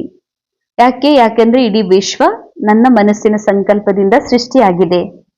ನಾನು ಮಲಗುವುದು, ನಾನು ಅಜ್ಞಾನದಲ್ಲಿ ಬರೋದು ಅಂತಂದ್ರೆ ಇಡೀ ವಿಶ್ವ ಅಜ್ಞಾನದಲ್ಲಿ ಅಂಧಕಾರದಲ್ಲಿ ಮುಳುಗೋದು. ಈಗ ಸಂಗಮ ಯುಗದಲ್ಲಿ ಜಾಗೃತ ಆಗಿರಂದ್ರೆ ಇಡೀ ವಿಶ್ವದ ಜಾಗೃತಿ. ನೀವು ಬೆಳಕಿನೊಳಗೆ ಬಂದಿರಂದ್ರೆ ಇಡೀ ವಿಶ್ವ ಬೆಳಕಿನಲ್ಲಿ ಬಂದಿದೆ. ಯಹ ಹೇ ಬೇಹದ್ ಕಾ ವ್ರತ್. ಅಚ್ಚಾ ಲಗ್ತಾ ಹೇನಾ? ಇದೆಲ್ಲ ಬೇಹದ್ದಿನ ವ್ರತ ಅಂತಾರ ಬಾಬಾ. ನೀವು ಬೇಹದ್ದಿನ ಅತಿ ದೊಡ್ಡ 21 ಜನ್ಮಗಳ ವ್ರತ ಹಿಡಿತೀರಿ. ಇದು ಭಕ್ತಿಯೊಳಗ ಭಕ್ತರು ಶಿವರಾತ್ರಿಯ ದಿನ ಒಂದು ದಿನಕ್ಕಾಗಿ ಅವ್ರು ಈ ರೀತಿಯ ವ್ರತವನ್ನ ಹಿಡಿತಾರ. ಮೆಹನತ್ತು ನೈ ಲಗ್ತಿ, ಕಷ್ಟ ಅನಿಸ್ತದೇನು ಅಂತಾರ ಬಾಬಾ. ಸಹಜ ಇದೆಯೋ ಇದು ಮುಷ್ಕಿಲ್ ಅದನೋ? ಸಹಜ್ ಲಗ್ತಾ ಹೇನಾ ಈ ವ್ರತ ಹಿಡಿಯೋದು? ಇದೊಂದು ಜನ್ಮ ಪವಿತ್ರತೆ ವ್ರತ, ಇದೊಂದು ಜನ್ಮ ಪೂರ್ಣ ಜಾಗೃತ ಆಗಿರುವಂತಹ ವ್ರತ ಹಿಡಿತಿರಲ್ಲ, ಇದು ಸಹಜ ಅನಿಸ್ತದ ಏನ್ ಕಷ್ಟ ಅನಿಸ್ತೈತೋ? ಜಿಸ್ಕೋ ಸಹಜ್ ಲಗ್ತಾ ವ ಹಾತ್ ಉಠಾವ್. ಬಾಬಾ ಬಿಡ್ತಾ ಇಲ್ಲ ನಮಗೆ. ಯಾರಿಗೆ ಸಹಜ ಅನಿಸ್ತಾ ಇದೆ ಅವ್ರ ಕೈ ಎತ್ರಿ, ಮನಸ್ಸಿನ ಕೈಯನ್ನ ಎತ್ರಿ. ಕಬಿ ಕಬಿ ಮುಷ್ಕಿಲ್ ನಹಿ ಲಗ್ತಾ ಹೇನಾ? ಕೆಲವೊಮ್ಮೆ ಈ ಪವಿತ್ರ ಜೀವನ, ಸದಾ ಜಾಗೃತಿ, ಇದೆಲ್ಲ ಕೆಲವೊಮ್ಮೆ ಕಠಿಣ ಅನಿಸ್ತದೆ ಏನು ಅಂತಾರ ಬಾಬಾ. ಪವಿತ್ರತೆ ನಮ್ಮ ಜನ್ಮ ಸಿದ್ಧ ಅಧಿಕಾರ ಇದೆ, ಇಸ್ಲಿಯೇ ಪವಿತ್ರತಾ ಸಿರ್ಫ್ ಬ್ರಹ್ಮಚರ್ಯ ನಹಿ. ಹಿಂಗ್ ಅನ್ಕೋಬೇಡ್ರಿ, ಪವಿತ್ರ ಆಗಿರೋದು ಅಂದ್ರೆ ಕೇವಲ ಬ್ರಹ್ಮಚರ್ಯ. ಬ್ರಹ್ಮಚರ್ಯ ಅಂದ್ರ ಕೇವಲ ಒಬ್ಬ ಸ್ತ್ರೀ ಪುರುಷನ ದೈಹಿಕ ಸಂಪರ್ಕದಿಂದ ದೂರ, ಅಥವಾ ಪುರುಷ ಸ್ತ್ರೀ ದೈಹಿಕ ಸಂಪರ್ಕದಿಂದ ದೂರ ಇರುವುದೇ ಪವಿತ್ರತೆ ಅಂತ ಎಲ್ಲಾದ್ರೂ ತಿಳ್ಕೊಂಡಿರಿ. ಇದು ಕೇವಲ ಜಸ್ಟ್ ಬ್ರಹ್ಮಚರ್ಯ, ಇದು ಕಾಮನ್ ಮಾತು. ಆದ್ರೆ ಮನ ವಾಣಿ ಕರ್ಮ ಸಂಬಂಧ ಸಂಪರ್ಕ ಮೇ ಭೀ ಪವಿತ್ರತಾ, ಅರ್ಥಾತ್ ಮನಸ್ಸು ನಾನಲ್ಲ, ಈ ಶಬ್ದಗಳು ನಾನಲ್ಲ, ಆಗ್ತಾ ಇರುವ ಕರ್ಮವೂ ನಾನಲ್ಲ, ಈ ಸಂಬಂಧಗಳು ಕೂಡ ಇವು ಯಾವುದು ನಾನಲ್ಲ ಮತ್ತು ನನ್ನದಲ್ಲ. ಇದೆಲ್ಲ ಬಿಟ್ಟು ನಾನಿದ್ದೀನಿ ಅಂತ. ಯಾಕಂದ್ರೆ ಒಂದಿನ ಶರೀರ ಅಂತಾದಾಗ ಮನ ವಾಣಿ ಕರ್ಮ ಸಂಬಂಧ ಸಂಪರ್ಕ ಎಲ್ಲವೂ ಖತಮಾಗಿ ಹೋಗ್ತದ. ಅಂದ್ಮೇಲೆ ಇವು ಸತ್ಯ ಅಲ್ಲ. ಇವು ಯಾವ ಸತ್ಯ ಅಲ್ಲ, ಇದ್ಯಾವುದು ನಾನಲ್ಲ, ನಂದಲ್ಲ. ನಂದಲ್ಲ ಅಂದ್ಮೇಲೆ ನಾ ಯಾರಿದ್ದೀನಿ, ನಾ ಏನಿದ್ದೀನಿ? ನಾ ಪವಿತ್ರ ನಿರಾಕಾರಿ ಸತ್ತಿದ್ದೀನಿ. ಇದಕ್ಕಂತಾರ ಸಂಪೂರ್ಣ ಪವಿತ್ರತಾ. ಕೇವಲ ಬ್ರಹ್ಮಚರ್ಯ, ಕೇವಲ ಬಿಳಿ ವಸ್ತ್ರ ಹಾಕೊಳ್ಳೋದೇ ಪವಿತ್ರತಾ ಅಲ್ಲ. ಪವಿತ್ರತಾಕ್ಕೆ ಸಂಸ್ಕಾರ ಸಹಜ ಧಾರಣ ಕರ್ನೆ ವಾಲೆ ಹೋನಾ. ಪವಿತ್ರತೆಯ ಸಂಸ್ಕಾರಗಳನ್ನ ಸಹಜ ಧಾರಣೆ ಮಾಡ್ಕೊಂಡಂತವರಾಗಿದ್ದೀರಲ್ಲ. तो पवित्रता का तो संकल्प किया है, लेकिन अभी समय अनुसार बाप दादा समय की वार्निंग तो दे रहे हैं ना. ಟೈಮ್ ಎಂಡ್ ಆಗ್ಲಿಕ್ಕೆ ಬಂದಿದೆ, ಸಂಗಮ ಯುಗದ ಜನ್ಮ ಪೂರ್ಣ ಆಗ್ಲಿಕ್ಕೆ ಬಂದಿದೆ ಅಂದ್ಮೇಲೆ ಸಮಯ ಅನುಸಾರ ಬಾಬಾ ವಾರ್ನಿಂಗ್ ಕೊಡ್ತಿದ್ದಾರೆ. तो जैसे पवित्रता का व्रत हिम्मत रख अपना स्वधर्म समझ धारण किया है. ಬಾಬಾ ಹೇಳ್ತಾರೆ, ಪವಿತ್ರತೆ ವ್ರತವನ್ನ ಬಹಳ ಧೈರ್ಯದಿಂದ ಸ್ವಧರ್ಮ ಅಂತ ತಿಳ್ಕೊಂಡು ಧಾರಣೆ ಮಾಡ್ಕೊಂಡಿದ್ದೀರಿ. जो दूसरा व्रत है ना क्रोध, तो आज बाप दादा यह पूछते कि एक महाभूत को तो व्रत लेकर वृत्ति बदली, लेकिन दूसरा जो भूत है क्रोध का, क्या क्रोध के भूत पर विजय प्राप्त करना यह भी संकल्प किया है, या दूसरा विकार है इसीलिए छूट है? क्योंकि क्रोध सबके कनेक्शन में आता, तो आज के दिन जब भी जन्मदिन मनाते तो एक दो को गिफ्ट भी देते. तो आज बाप दादा ये चाहते, जैसे हिम्मत और बाप दादा की मदद से पहले नंबर पर मेजॉरिटी जीत प्राप्त कर चल रहे हैं ना, क्या ऐसा ही क्रोध पर भी जीत हो सकता है? ಬಾಬಾ ಕೇಳ್ತಾರೆ, ಹೇಗೆ ಪಂಚ ವಿಕಾರಗಳಲ್ಲಿ ಕಾಮ ವಿಕಾರ ನಂಬರ್ 1 ಆಗಿದೆ. ತಾವೆಲ್ಲರೂ ಬಹಳ ಧೈರ್ಯದಿಂದ ಸಾಹಸದಿಂದ ಬಾಬಾರವರ ಸಹಯೋಗದಿಂದ ಕಾಮ ವಿಕಾರದ ಮೇಲೆ ಕೆಲವು ಮಕ್ಕಳು ವಿಜಯಿಯಾಗಿದ್ದಾರೆ. ಕಾಮವನ್ನ ಬಾಬಾರವರಿಗೆ ಅರ್ಪಣೆ ಮಾಡಲಾಗಿದೆ. ಹಾಗೆ ಬಾಬಾ ಹೇಳ್ತಾರೆ, ಈ ಎರಡನೇ ವಿಕಾರ ಇದೆಯಲ್ಲ, ಇದೇನ್ ಎರಡನೇ ದತ್ತ ಬಿಟ್ಟಿರೇನು? ಈ ಎರಡನೆಯ ಕ್ರೋಧರೂಪಿ ವಿಕಾರವನ್ನು ಕೂಡ, ಇದು ಎಕ್ಕೆ ಹೂವು ಅಂತಾರ ಬಾಬಾ, ಈ ಎಕ್ಕೆ ಹೂವನ್ನ ಬಾಬ್ ದಾದಾರವರಿಗೆ ಅರ್ಪಣೆ ಮಾಡ್ರಿ, ಗಿಫ್ಟ್ ನ ರೂಪದಲ್ಲಿ ಕೊಡ್ರಿ. ಯಾಕೆ ಕೊಡಾಕ್ ಸಾಧ್ಯ ಇದೆಯಾ? ಕ್ರೋಧದ ಮೇಲೆ ವಿಜಯ ಆಗೋದಕ್ಕ ಸಾಧ್ಯ ಇದೆಯಾ ಅಂತಾರ ಬಾಬಾ. क्योंकि कोई भी भूत परेशान तो करते हैं ना, और क्रोध का भूत दूसरों के कनेक्शन में आता, संपर्क में आता है. ಕಾಮ ವಿಕಾರ ಯಾರಿಗೂ ಗೊತ್ತಾಗೋದಿಲ್ಲ. ಆದ್ರೆ ಕಾಮ ವಿಕಾರ ಯಾರಿಗೂ ಯಾಕೆ ಗೊತ್ತಾಗಲ್ಲ ಅಂದ್ರೆ ಕಾಮನೆಗಳು ಕೂಡ ಕಾಮ ವಿಕಾರ. ಇಲ್ಲಿ ಕ್ರೋಧ ಏನಿದೆ ಇದು ಎಲ್ಲರಿಗೂ ಗೊತ್ತಾಗ್ಬಿಡ್ತದ. अपने मन में भी जब क्रोध आता है तो खुद भी क्रोध से लाचार होते हैं. ಇವಾಗ ಕ್ರೋಧ ಯಾರೂ ಇಲ್ಲ, ಮನಸ್ಸಿನಲ್ಲೇ ಕ್ರೋಧ ಉತ್ಪನ್ನ ಆಗ್ತಾ ಇದೆ ಅಂದ್ರೆ ಅವಾಗ್ಲೂ ಕೂಡ ಬಹಳಷ್ಟು नाराजगी, बड़ा मनस विचलित ಆಗ್ತದ. तो बाबा का बर्थडे मनाने आए हो तो आज बाप दादा चाहे भारत या फॉरेन वाले सभी बच्चों से क्रोध की गिफ्ट लेने चाहते हो सकता है. ಬಾಬಾ ಬಹಳ ಪ್ರೇಮದಿಂದ ಮಕ್ಕಳಿಗೆ ಬಹಳ ಭೋಲೆಪಂದಿಂದ ಗಿಫ್ಟ್ ಕೇಳ್ತಾ ಇದ್ದಾರ. ಮಕ್ಕಳೇ, ನನಗೆ ನಿಮ್ಮಿಂದ ಒಂದು ಗಿಫ್ಟ್ ಬೇಕು ಅಂತ. ಭಾರತವಾಸಿನೇ ಇರ್ಲಿ, ವಿದೇಶದವರೇ ಇರ್ಲಿ, ನಿಮ್ಮಿಂದ ನನಗೊಂದು ಗಿಫ್ಟ್ ಬೇಕು. ಅದು ಕ್ರೋಧ ರೂಪಿ ಗಿಫ್ಟೇ ಬೇಕಾಗಿದೆ. ಕೊಡ್ಲಿಕ್ಕೆ ಸಾಧ್ಯ ಆಗ್ತದ? ಕೊಡ್ಲಿಕ್ಕೆ ಆಗತ್ತೇನು? ಬಾಬಾ ಅಂತಾರ, ಅಪ್ಪನಿಗೆ ಶಿವನಿಗೆ ಜನ್ಮ ದಿನದಂದು ಇದೊಂದು ಗಿಫ್ಟ್ ಕೊಡ್ಲಿಕ್ಕೆ ಆಗತ್ತೇನು ಅಂತ. तो स्वप्न में भी नहीं, ऐसा अपने को संकल्प रख हिम्मत से आगे बढ़ने की शक्ति है ना, है तो बाबा के सम्मुख हिम्मत से संकल्प कर सकते हैं. ಬಾಬಾ तो ಸ್ವಪ್ನದಲ್ಲೂ ಕೂಡ ನನ್ನ ಕ್ರೋಧ ನಾ ಕ್ರೋಧ ಮಾಡದೆ, ನನಗೆ ಕ್ರೋಧ ಬಂತು, ನನಗೆ ಇವರು ಕ್ರೋಧ ಮಾಡಿದ್ರು, ಇದೆಲ್ಲ ವಿಕಾರ ಅಂತಾರ ಬಾಬಾ. ಇದೇ ಕ್ರೋಧ ಅಂದ್ರೆ ನನಗೆ ಇವ್ರು ಸಿಟ್ಟು ಮಾಡಿದ್ರು ನನ್ನ ಮೇಲೆ ಅಂದ್ರ ಅವ್ರ ಸಿಟ್ಟು ಕಾಣಿಸ್ತದ, ಅವ್ರೊಳಗೆ ನಿರಾಕಾರಿ ಆತ್ಮ ಕಾಣೋದಿಲ್ಲ. ಅವ್ರ ಸಿಟ್ಟು ಕಾಣಿಸ್ತದ, ಆ ಸಿಟ್ಟಿನ ಪ್ರಭಾವ ನನ್ನ ಮನಸ್ಸಿನ ಮೇಲೆ ಆಗ್ತದಂದ್ರ ಜರೂರ್ ನಾ ದೇಹಭಾನದಲ್ಲಿ ಇದ್ದೀನಿ. ಕ್ರೋಧ ಅರ್ಪಣೆ ಮಾಡೋದು ಅಂತಂದ್ರ ಕ್ರೋಧ ಮಾಡುವುದನ್ನ ಬಿಟ್ಟು ಬಿಡೋದು ಅಂತಲ್ಲ. ಯಾಕಂದ್ರೆ ಕ್ರೋಧದ ಪಾರ್ಟ್ ಇದೆ ಅಂತಂದ್ಮೇಲೆ ಕ್ರೋಧ ರೋಲ್ನ ಮೂಲಕ ಕ್ರೋಧದ ಒಂದು ಆಕ್ಟಿವಿಟಿ ನಡೆಯೋದೆ. ಹಂಗಾದ್ರ ಬಾಬಾ ಏನ್ ಕ್ರೋಧ ಮುಕ್ತ ಆಗ್ರಿ ಅಂತ ಹೇಳ್ತಿದ್ದಾರತ್ತಂದ್ರ, ಯಾರೇನ್ ನನ್ನ ಎದುರುಗಡೆ ಕ್ರೋಧ ಮಾಡ್ತಾ ಇದ್ದಾರಂದ್ರ ನನಗೆ ಹಿಂಗ ಅನ್ಸ್ಬಾರ್ದು, ಅವ್ರ ಪಾತ್ರ ಕ್ರೋಧದ ಪಾರ್ಟ್ ನಡೀತಾ ಇದೆ. ಅದ್ರ ಬದಲಾಗಿ ನನಗೆ ಇವ್ರು ಕ್ರೋಧ ಮಾಡಿದ್ರು, ನನ್ ಮೇಲೆ ಬಹಳ ಸಿಟ್ಟು ಮಾಡ್ಕೊಂಡ್ರು ಅಂತಿವತ್ತಂದ್ರ ನಾನು ಕ್ರೋಧದಲ್ಲಿ ದೇಹಭಾನದಲ್ಲಿ ಇದ್ದೀನಿ. ಹಾಗೇನೆ ಕ್ರೋಧದ ವಿಷಯಗಳು ನನ್ನ ಬುದ್ಧಿಯಲ್ಲಿ ಪದೇ ಪದೇ ನಡೀತಾವತ್ತಂದ್ರ ಇದು ಕೂಡ ಕ್ರೋಧನೆ. ಹಾಗೂ ಯಾರ ಮೇಲೂ ಕೂಡ ಕ್ರೋಧ ಬರ್ತದತ್ತಂದ್ರ ಇದ್ ನಾನ್ ಕ್ರೋಧ ಮಾಡಿದ್ನಲ್ಲ, ಇದ್ ನನ್ನ ಕ್ರೋಧ, ನಂಗ್ ಸಿಟ್ಟು ಬಂದ್ಬಿಡ್ತು, ನನ್ ತಡ್ಕೊಳಿಕ್ ಆಗ್ಲಿಲ್ಲ ಅಂತೇನತ್ತಂದ್ರ ಇದು ಕ್ರೋಧ. ಅಂದ್ರೆ ಇದನ್ನ ನಾನು ಇನ್ನೂ ಬಾಬಾರವರಿಗೆ ಕೊಟ್ಟೇ ಇಲ್ಲ. ಭಲೇ ರೋಲ್ ನಲ್ಲಿ ಕ್ರೋಧ ಕಾಣ್ತಾ ಇದೆ, ಇನ್ನೊಬ್ಬರ ರೋಲ್ ನಲ್ಲಿ ಕ್ರೋಧ ಕಾಣಿಸ್ತಾ ಇದೆ, ಇದು ಸತ್ಯ ಅಲ್ಲ ಇದು. ಯಾಕಂದ್ರೆ ಯಾವ ರೋಲ್ನ ಮೂಲಕ ಕ್ರೋಧ ಕಾಣ್ತಾ ಇದೆ, ಕ್ರೋಧ ಯಾಕೆ ಕಾಣಿಸ್ತಾ ಇದೆ ನನಗತ್ತಂದ್ರೆ ನನ್ನ ದಿವ್ಯ ದೃಷ್ಟಿಯಿಂದ ಒಳಗಡೆ ಇರುವ ಶಾಂತ ಆತ್ಮನನ್ನ ನಾನು ನೋಡ್ತಾ ಇಲ್ಲ. ಅದಕ್ಕೆ ಬಾಬಾ ಹೇಳ್ತಾರ, ಕ್ರೋಧ ಸತ್ಯ ಅಲ್ಲ, ಇದು ಡ್ರಾಮಾದ ಒಂದು ಭ್ರಮೆ ಮಾತ್ರ. ಕ್ರೋಧದಿಂದ ಉತ್ಪನ್ನ ಆಗುವಂಥದ್ದು ಈರ್ಷಾ ದ್ವೇಷ. ಕ್ರೋಧದಿಂದ ಪ್ರತಿಫಲ ಆಗಿದೆ ದುಃಖ, ಮನಸ್ಸಿಗೆ ತಾಪ. ಅಂದ್ಮೇಲೆ ಬಾಬಾ ಹೇಳ್ತಾರೆ ಕೇವಲ ಭ್ರಮೆ ಮಾತ್ರ, ಅಜ್ಞಾನ ಅಥವಾ ಜ್ಞಾನದ ಕೊರತೆ ಮಾತ್ರ. ಅಂದ್ಮೇಲೆ ಬಾಬಾ ಅಂತಾರ, ಈ ಕ್ರೋಧ ನಾನಲ್ಲ, ಕ್ರೋಧದಿಂದ ಮುಕ್ತ ನಿರಾಕಾರ ಆತ್ಮ ನಾನು. ಯಾಕಂದ್ರೆ ಆತ್ಮ ಎಂದಿಗೂ ಕ್ರೋಧ ಮಾಡೋದಿಲ್ಲ, ಕ್ರೋಧ ಮಾಡೋದು ರೋಲ್.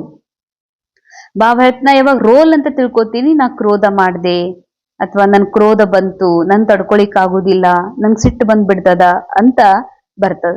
ಅದಕ್ಕೆ ಬಾಬಾ ಅಂತಾರೆ, ಇದನ್ನೇ ನನಗೆ ಗಿಫ್ಟ್ ನ ರೂಪದಲ್ಲಿ ಈ ವರ್ಷ ಬಾಬರಿಗೆ ಕೊಟ್ಬಿಡ್ರಿ ಅಂತ. ಬಹಳ ಸೂಕ್ಷ್ಮ ರೀತಿಯಲ್ಲಿ ಬಾಬಾ ಮಕ್ಕಳಿಗೆ ಪ್ರಾಕ್ಟಿಕಲ್ ರೂಪದಲ್ಲಿ ಶಿವರಾತ್ರಿಯ ಒಂದು ದಿವ್ಯ ಸಂದೇಶದ ಜೊತೆಗೆ ಅಲೌಕಿಕ ಜನ್ಮ ದಿನದಂದು ಬಾಬಾ ಮಕ್ಕಳ ಮೂಲಕ ವಿಕಾರ ಮುಕ್ತ ಮಾಡೋದಕ್ಕಾಗಿ ವಿಶೇಷ ಗಿಫ್ಟ್ಗಳನ್ನ ಇಚ್ಛಿಸ್ತಾ ಇದ್ದಾರೆ. ಯಾರು ಪರಮಾತ್ಮನಿಗೆ ಈ ಗಿಫ್ಟ್ ಅನ್ನ ಕೊಡ್ಲಿಕ್ಕೆ ಸಾಧ್ಯ ಇದೆಯೋ, ಪಾತ್ರಿದಾರೋ, ಅವಶ್ಯ ಅವರು ಬಾಪ್ ಸಮಾನಾಗಿ ದರ್ಪಣ ಆಗಿ ಆ ಇನ್ನೊಬ್ಬರನ್ನ ಪ್ರತ್ಯಕ್ಷ ಮಾಡುವಂತಹ ಸ್ಪಷ್ಟ ದರ್ಪಣ ಆಗ್ಲಿಕ್ಕೆ ಸಾಧ್ಯ ಇದೆ. ಆ ದರ್ಪಣ ಆದವರೇ ಪರಮಾತ್ಮನ ಪ್ರತ್ಯಕ್ಷತೆ ಮಾಡೋದಕ್ಕ ಸಾಧ್ಯವಿದೆ. ಇಂದಿನ ಮುರಳಿಯ ವರದಾನ್, सबको रिगार्ड देते हुए अपना रिकॉर्ड ठीक रखने वाले ಸರ್ವಕ್ಕೆ ಸ್ನೇಹಿ ಭವ. ಸರ್ವರಿಗೂ ಗೌರವ ಕೊಡುವುದರ ಮೂಲಕ ತಮ್ಮ ರೆಕಾರ್ಡ್ ಅನ್ನ ಸರಿ ಇಟ್ಕೊಳ್ಳುವಂತಹ ಸರ್ವರ ಸ್ನೇಹಿ ಆಗ್ರಿ. जितना जो सभी को रिगार्ड देता है उतना ही अपने रिकॉर्ड को ठीक रख सकता है. ಅಂಡರ್ಲೈನ್. ರೆಕಾರ್ಡ್ ಅಂತಂದ್ರೆ ಕೆಲವರಿಗಂತೀವಿ ನಾವು ಇವ್ರದ್ದು ಭಾರಿ ರೆಕಾರ್ಡ್ ಕುಂತೈತಿ ಅಂತ. ಕೆಲವ್ರಿಗೆ ಹೇಳ್ತೀವಿ ಇವ್ರ ರೆಕಾರ್ಡ್ ಸರಿ ಇಲ್ಲ, ಹಿಂದ ಬ್ಯಾಕ್ಗ್ರೌಂಡ್ ಸರಿ ಇಲ್ಲ ಅಂತ. ಹಂಗೆ ಬಾಬಾ ಹೇಳ್ತಾರ, ನಿಮ್ದು ಚಲೋ ರೆಕಾರ್ಡ್ ಯಾವಾಗ ಆಗಕ್ ಸಾಧ್ಯ ಅಂದ್ರೆ ನೀವ್ ಯಾವಾಗ ಇನ್ನೊಬ್ಬರಿಗೆ ರಿಗಾರ್ಡ್ ಕೊಡ್ತೀರಿ ಅಂತ. ಯಾವಾಗ ನೀವು ರೆಸ್ಪೆಕ್ಟ್ ಕೊಡ್ತೀರಿ ಯಾರಿಗೆ, ಇನ್ನೊಬ್ರು ಅಂತಂದ್ರ ಯಾರ್ ನನಗೆ ಇಷ್ಟಪಡ್ತಾರ, ಯಾರ್ ನನಗ ಅವ್ವಿ ಅಂತಾರ, ಯಾರ್ ನನಗ ಅಪ್ಪೆ ಅಂತಾರ, ಅಥವಾ ಯಾರ್ ನನಗ ನನ್ನೆಲ್ಲಾ ತಪ್ಪುಗಳನ್ನ ಒಳಗ್ ಹಾಕೋತಾರ, ಅವ್ರಿಗೆ ನಾವು ರೆಸ್ಪೆಕ್ಟ್ ಕೊಡ್ತೀವಿ. ಆದ್ರೆ ಬಾಬಾ ಹೇಳ್ತಾರ ಪ್ರತಿಯೊಬ್ಬರಿಗೂ ಅಂತ. ಕ್ರೋಧದ ಪಾತ್ರ ಮಾಡುವಂತಹ, ನಮ್ ಜೊತೆಗೆ ಸುಳ್ಳು ಹೇಳುವಂತಹ, ನಮ್ ರೋಲಿಗೆ ಅಪಮಾನ ಮಾಡುವಂತವರೇ ಇರ್ಲಿ, ನಮ್ ರೋಲಿಗೆ ನಿಂದನೆ ಮಾಡೋರು ಬೈಯೋರೇ ಇರ್ಲಿ, ಯಾರೇ ಇರ್ಲಿ, ನನ್ನ ಮೂಲಕ ಕೇವಲ ಅವ್ರಿಗೆ ಏನ್ ಸಿಗ್ಬೇಕು, ರೆಸ್ಪೆಕ್ಟ್ ಸಿಗ್ಬೇಕು ಅಂತ. ಈ ರೀತಿ ಯಾರು ಎಲ್ಲರಿಗೂ ರೆಸ್ಪೆಕ್ಟ್ ಕೊಡ್ತಾರೋ, ರಿಗಾರ್ಡ್ ಕೊಡ್ತಾರೋ, ಗೌರವವನ್ನ ಕೊಡ್ತಾರೋ, ಸಮ್ಮಾನ್ ಕೊಡ್ತಾರೋ, ಅವ್ರ ರೆಕಾರ್ಡ್ ಸರಿ ಇರ್ತದೆ. ಅವರೇ ಸರ್ವರ ಸ್ನೇಹಿ ಆಗೋದಕ್ಕ ಸಾಧ್ಯವಿದೆ. ಅದಕ್ಕೆ ಬಾಬಾ ಹೇಳ್ತಾರೆ, ಯಾರು ಎಷ್ಟು ರಿಗಾರ್ಡ್ ಕೊಡ್ತಾರೆ ಅವರ ರೆಕಾರ್ಡ್ ತಂತಾನೆ ಸರಿ ಆಗ್ಲಿಕ್ಕೆ ಶುರು ಆಗ್ತದೆ. दूसरों का रिगार्ड रखना अपना रिकॉर्ड बनाना है. ಬಹಳ ಸೂಕ್ಷ್ಮ ಮಾತು.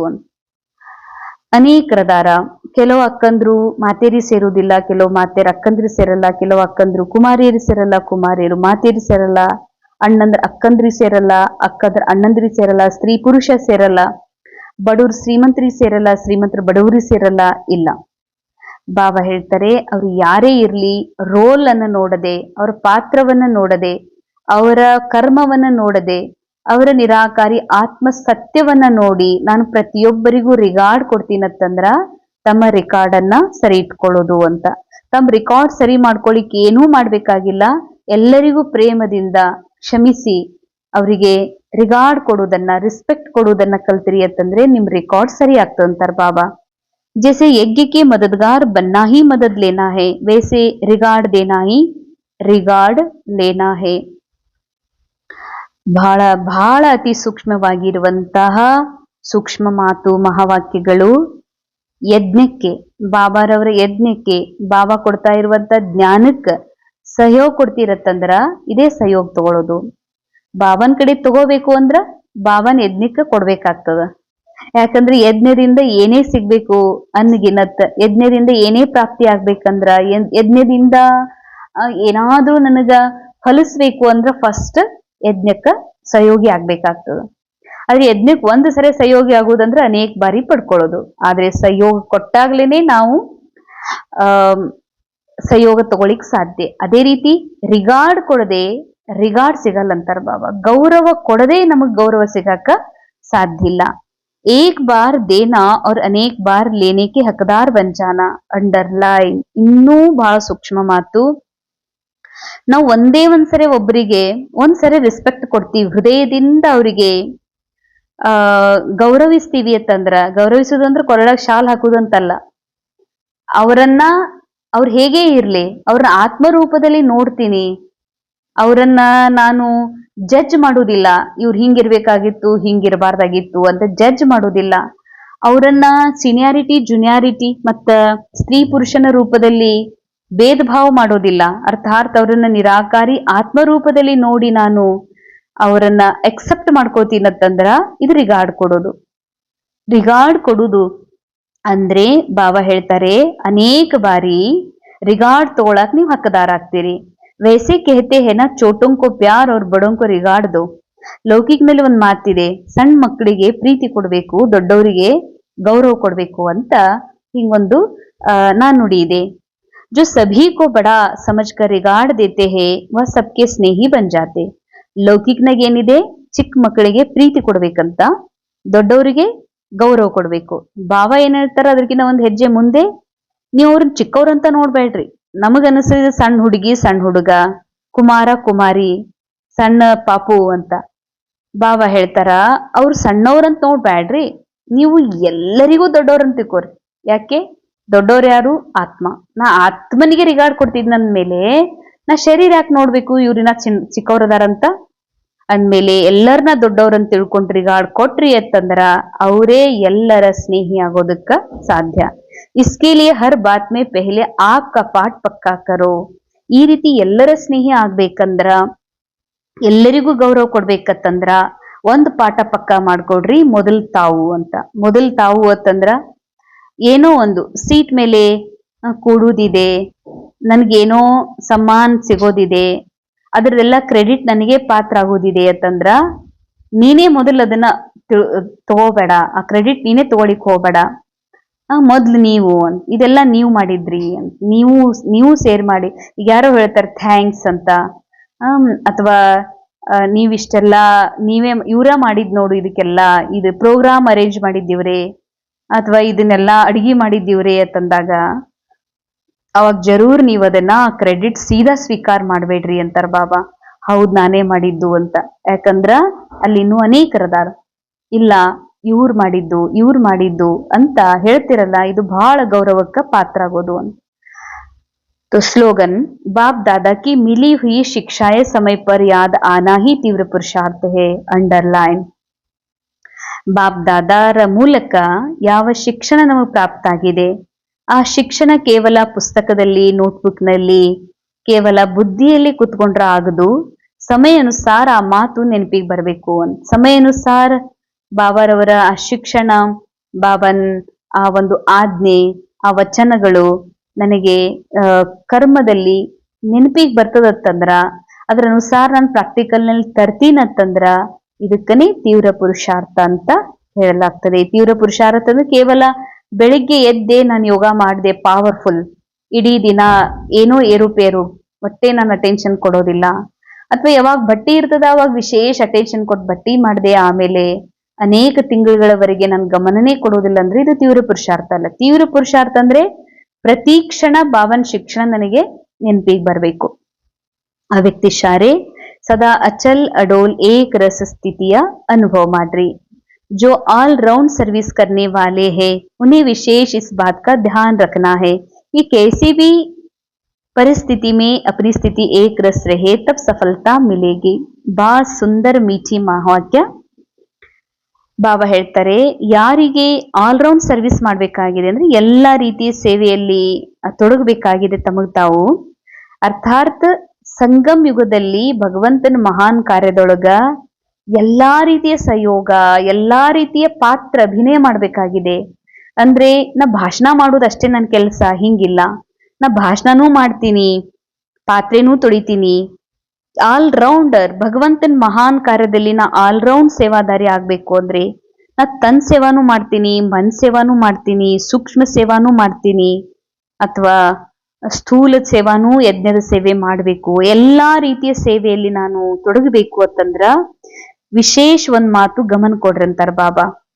ಎಂತ ಪರಿಸ್ಥಿತಿ ಇದ್ರು ಆ ಪರಿಸ್ಥಿತಿಯಲ್ಲಿ ಏಕರಸಿರ್ರಿ, ಪರಿಸ್ಥಿತಿಗೆ ಹೆದರ್ಬೇಡ್ರಿ ಅಂತ. ಮಳೆಗಾಲಕ್ಕೊಂಥರ, ಚಳಿಗಾಲಕ್ಕೊಂಥರ, ಬಿಸಿಲಿದ್ರು ಒಂಥರ, ಜೊತೆಯಲ್ಲಿ ಇವ್ರಿದ್ರು ಒಂಥರ, ಬೇರೆಯವ್ರಿದ್ರು ಒಂಥರ, ಭಾಷಣ ಮಾಡುದಂದ್ರ ಒಂಥರ ಸ್ಥಿತಿ, ಪಾತ್ರೆ ತೊಳಿ ಅಂದ್ರ ಒಮ್ಮೆ, ಅಡಿಗೆ ಮಾಡು ಅಂದ್ರ ಒಂಥರ ಮನೋಸ್ಥಿತಿ ಆಗ್ತದ. ಇಲ್ಲ, ಪರಿಸ್ಥಿತಿ ಡ್ರಾಮಾ ನನ್ ಕಡೆ ಏನ್ ಮಾಡಿಸ್ಬೇಕಂತದೋ ಮಾಡಿಸ್ತಾ ಇದೆ. ಒಮ್ಮೆ ಭಾಷಣ ಮಾಡ್ಲಿಕ್ಕೆ ಸ್ಟೇಜ್ ಹತ್ತಿಸ್ತದ, ಒಮ್ಮೊಮ್ಮೆ ಉಪವಾಸ ಕೆಡಿಸ್ತದ. ಅದಕ್ಕೆ ಬಾಬಾ ಹೇಳ್ತಾರ, ಎಂತಹ ಪರಿಸ್ಥಿತಿನೇ ಬರ್ಲಿ ಸ್ಥಿತಿ ಮಾತ್ರ ಏಕರಸ್ತಿರ್ಲಿ, ಎಲ್ಲವನ್ನ ಸಮಾನಾಗಿ ನೋಡ್ರಿ, ಇದು ನಾಟಕ ಅಂತ. ಅವಾಗ ನಿಮ್ ಸಫಲತೆ ಸಿಗಕ್ ಸಾಧ್ಯ. ಸಫಲತೆ ಅಂದ್ರೆ ಏನು? ನಾನ್ ಕೋರ್ಸ್ ಕೊಡಕ್ ಹೋಗಿನಿ, 100 ಜನ ಬರ್ಲೇಬೇಕು, ಇದು ಸಫಲತೆ. 100 ಜನ ಬಂದು ಬಿಟ್ರು ಸಫಲತೆ, 100ಕ್ಕೆ 100 ಜನ ಕ್ಲಾಸಿಗೆ ಬರ್ತಾರಂದ್ರೆ ಇದು ಸಫಲತೆ ಅಂತ, ಇದು ಮೋಟಿ ಮಾತು. ಬಾಬಾ ಹೇಳ್ತಾರೆ ಸಫಲತೆ ಅಂದ್ರೆ ಅವ್ರು ಬರ್ದೇ ಇದ್ರು ಅವ್ರು ಬಂದ್ರು ನನ್ನ ಸ್ಥಿತಿ ಸ್ಥಿರ ಇರ್ತದ. ನನ್ ಸ್ಥಿತಿಯೊಳಗ ಇದು ನನ್ ಸೇವಾ ಅನ್ಸಂಗಿಲ್ಲ, ಇದು ಬಾಪ್ ದಾದರ್ ಸೇವಾ ಅಂತ. ಇದಕ್ಕಂತಾರ ಸಫಲತೆ. ಶ್ರೀಮತ್ ಮೇ ಅದ್ರ ಬದ್ಲಾಗಿ ಶ್ರೀಮತದೊಳಗ ಮನ್ಮತ ಮಿಕ್ಸ್ ಮಾಡ್ತೀರಂದ್ರ ದೇಹ ಅಭಿಮಾನ ಮಿಕ್ಸ್ ಮಾಡ್ತೀರಿ. ಶುದ್ರತನದ ಅಂದ್ರೆ ಲೌಕಿಕ ಜೀವನದೊಳಗೆ ಏನ್ ಮೊದ್ಲು ನನ್ ಮನಸ್ಸಿತ್ತು ಆ ತರ ಶುದ್ರಪನವನ್ನ ಮಿಕ್ಸ್ ಮಾಡ್ತಿರತ್ತಂದ್ರ ಸ್ಥಿತಿ ಏಕರಸಿರಾಕ ಸಾಧ್ಯ ಇಲ್ಲ. ಯಾಕಂದ್ರೆ ಮನಸ್ಸು ಭಿನ್ನ ಭಿನ್ನ ರಸದೊಳಗೆ ಮುಳುಗ್ತದಂದ್ರ ಬಾಬಾ ಹೇಳ್ತಾರೆ ಸ್ಥಿತಿನೂ ಭಿನ್ನ ಭಿನ್ನ ಆಗ್ತದ. ಏಕರಸ ಸ್ಥಿತಿಯಲ್ಲಿ ಬರಬೇಕು ಅಂದ್ರೆ ಪ್ರತಿಯೊಂದನ್ನು ಇದು ನಾಟಕ ಅಂತ ತಿಳ್ಕೊಂಡು ನಡೀರಿ ಅಂದ್ರೆ ಏನ್ ನನ್ ಮನ್ಸಿಗೆ ಮೊದ್ಲೇ ಮೈಂಡ್ ಸೆಟ್ ಒಳಗದ ಈ ತರ ಇದ್ರ ನನ್ ಖುಷಿ, ಇದು ಸಿಕ್ಕ್ರ ಖುಷಿ, ಹಿಂಗಿದ್ರ ಖುಷಿ ಅಂತ, ಹಂಗಿತ್ತು ನಾನ್ ಖುಷಿ ಇರ್ತೀನಿ. ಹಂಗ ಅಕಸ್ಮಾತ್ ಇರ್ಲಿಲ್ಲ ಅಂತಂದ್ರ ಇದ್ ನನ್ಗ ಆಗುದಿಲ್ಲ, ಮೊದ್ಲು ಯಾವಾಗಾರ ಹೊರಗ್ ಬರ್ತೀನಿ ಅಂತಂತೀನಿ ಅಂತಂದ್ರ ಇದ್ ನಾಟಕ ಅಂತ ತಿಳ್ಕೊಂಡಿಲ್ಲ. ನಾಟಕ ಅಂದ್ರೆ ನಾಟಕದಲ್ಲಿ ಯಾವಾಗ ಯಾವ ಸೀನ್ ಹೆಂಗ್ ಬರ್ತದೋ ಗೊತ್ತಿಲ್ಲ ಅಂತ, ಸ್ಟೋರಿ ಹೆಂಗೈತೋ ಗೊತ್ತಿಲ್ಲ ಅಂತ, ನೆಕ್ಸ್ಟ್ ಸ್ಟೋರಿ ಒಳಗ್ ನಾಳೆ ಏನಾಗೋದೈತಿ, ಇನ್ನೊಂದ್ ಕ್ಷಣ ಬಿಟ್ಟು ಏನಾಗೋದೈತಿ ಗೊತ್ತಿಲ್ಲ. ಈ ರೀತಿ ಇದು ನಾಟಕ. ಏನೇ ಬರ್ತದ ಘಟನೆ ಘಟಿಸ್ತದಂದ್ರ ಹಿಂಗಲ್ಲ, ನಾ ಹಿಂಗಾಗ್ತಂತ ಗೊತ್ತಿದ್ದಿದ್ದಿಲ್ಲ ಅಂತ ಇಲ್ಲ. ಅದ್ ಏನೇ ಆಗ್ಲಿ ಇದು ನಾಟಕ ಅನ್ನುವ ಏಕರಸದಲ್ಲಿದ್ರೆ ಸ್ಥಿತಿನೂ ಏಕರಸವಾಗಿ ಇರ್ತದೆ. ಓಂ ಶಾಂತಿ. ಇಂದಿನ ಮುರಳಿಯ ಮಹಾವಾಕ್ಯದ ಅನುಭವ ಮಾಡೋಣ. ಪರಮಾತ್ಮ ಶಿವನ ಮಹಾನ್ ಶಿವ ಜಯಂತಿಯಂದು ನಾನು ಆತ್ಮ ಶಿವ ತಂದೆಗೆ ನನ್ನ ಕ್ರೋಧ ರೂಪಿ ಎಕ್ಕೆ ಹೂವನ್ನ ಅರ್ಪಣೆ ಮಾಡುತ್ತಿರುವೆ. ಯಾಕೆಂದರೆ ಕ್ರೋಧ ಮಾಡುವ ಈ ಮನಸ್ಸು, ಕ್ರೋಧವನ್ನ ವ್ಯಕ್ತಪಡಿಸುತ್ತಿರುವ ಈ ಪಾತ್ರ ಇದ್ಯಾವುದೂ ನಾನಲ್ಲ. ಇದೆಲ್ಲವುಗಳಿಂದ ಪರೆಯಾಗಿರುವಂತಹ ಕ್ರೋಧ ಮುಕ್ತ ಶಾಂತ ಸ್ವರೂಪ ಆತ್ಮ ನಾನು. ಇವೆಲ್ಲವೂ ಡ್ರಾಮಾದಲ್ಲಿ ಆಕ್ಟಿಂಗಿಗಾಗಿ ಸಿಕ್ಕಿರುವಂತಹ ಸಾಮಗ್ರಿಗಳು. ಅಜ್ಞಾನದಲ್ಲಿ ಬಂದು ನಾನು ದೇಹವೆಂದು ತಿಳಿದು ದೇಹದ ಕ್ರಿಯೆ ನಾನು ಮಾಡುತ್ತಿರುವೆನೆಂದು ತಿಳಿದು ನಾನು ಕ್ರೋಧಿ, ಇವರು ಕ್ರೋಧಿ, ಹೀಗೆ ಅನೇಕರಿಗೆ ಟೈಟಲ್ಗಳನ್ನ ಕೊಡ್ತಾ ಆ ಕ್ರೋಧದ ರೂಪದಲ್ಲಿ, ಕ್ರೋಧದ ಪ್ರಭಾವದಲ್ಲಿ ಬಂದು ಅಜ್ಞಾನದಲ್ಲಿ ದುಃಖ ಶಾಂತಿ ಅನುಭವ ಮಾಡಿದೆ. ಆದರೆ ಈಗ ನನಗೆ ಪರಮಾತ್ಮನ ಸತ್ಯ ಜ್ಞಾನ ಅರಿತ ಮೇಲೆ ಅರ್ಥವಾಗಿದೆ. ಕ್ರೋಧವನ್ನ ಉತ್ಪನ್ನ ಮಾಡುವ ಮನಸ್ಸು ಇವೆಲ್ಲವುಗಳಿಂದಲೂ ಪರೆಯಾದ ಅತಿ ಸೂಕ್ಷ್ಮ ಶಾಂತ ಪವಿತ್ರ ಆತ್ಮ ನಾನು. ಪ್ರತಿ ಪರಿಸ್ಥಿತಿ ಇದು ಡ್ರಾಮಾದ ದೃಶ್ಯಗಳು ಮಾತ್ರ. ಪರಿಸ್ಥಿತಿ ನಾನು ಬದಲಾಯಿಸಲಾರೆ. ಯಾಕಂದ್ರೆ ಪರಿಸ್ಥಿತಿಯು ಡ್ರಾಮಾನುಸಾರ ಒಂದೊಂದು ಇಮೇಜಸ್ ಬರ್ತಾನೆ ಇರುವುದು. ನನಗೀಗ ಅರ್ಥವಾಗಿದೆ, ಇದು ಡ್ರಾಮಾ ಅನುಸಾರ ನೂಂದಾಗಿರುವ ದೃಶ್ಯಗಳೇ ಬರ್ತಾ ಇದ್ದಾವೆ, ಇದರಲ್ಲಿ ಹಲ್ಚಲಾಗುವ ಮಾತೇ ಇಲ್ಲ. ಹೀಗಾಗಿ ಸ್ಥಿತಿಯು ಸದಾ ಏಕರಸ್ ಅಚಲ್ ಅಡೋಲವಾಗಿದೆ. ಓಂ ಶಾಂತಿ. ಓಂ ಶಾಂತಿ.